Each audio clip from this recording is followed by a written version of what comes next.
Dans le psaume 120 au verset 2, David soupire.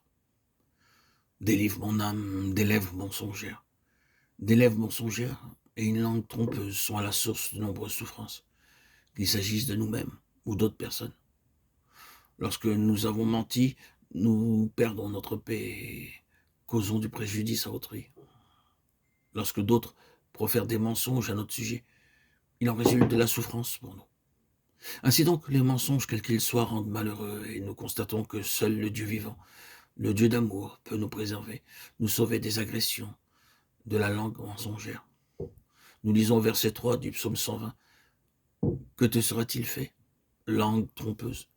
Nous nous irritons à la moindre provocation et notre langue échappe à notre contrôle. Aucune puissance humaine n'est en mesure de la gouverner, de sorte que nous prononçons des paroles blessantes. Il nous arrive même parfois de parler ainsi à des amis qui nous aiment. Nous perdons alors non seulement notre paix à cause des paroles que nous avons prononcées, mais nous causons également du chagrin à ceux qui nous entourent. Bien que nous n'ayons pas agi de propos délibérés, toujours est-il que ces défaillances sont fréquentes. Seule la puissance de Dieu peut nous aider à dominer nos langues. Considérons les versets 1 à 15 du chapitre 3 de Jacques, et plus particulièrement les versets 4 à 6. La taille du gouvernail d'un navire est petite en comparaison du reste du bâtiment. Pourtant, le capitaine peut diriger le navire à son gré, parce qu'il est maître de la barre. Nous avons besoin de placer notre langue sous l'autorité de la puissance de Dieu, et c'est alors que nous deviendrons capables d'apporter du réconfort à ceux qui sont dans le besoin. Nous pourrons dire avec une humilité réelle que nous sommes désolés d'avoir causé du tort. Par contre, si nous n'agissons pas de cette manière, des mensonges, des paroles de colère, de jalousie, de haine et ainsi de suite surgiront de notre bouche et causeront bien du tort et du préjudice dans de nombreuses existences. Il devient après coup très difficile de le confesser et d'exprimer du regret.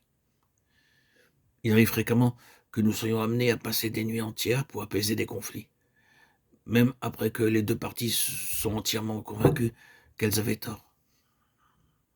Elles refusent d'exprimer des regrets ou de se demander pardon mutuellement.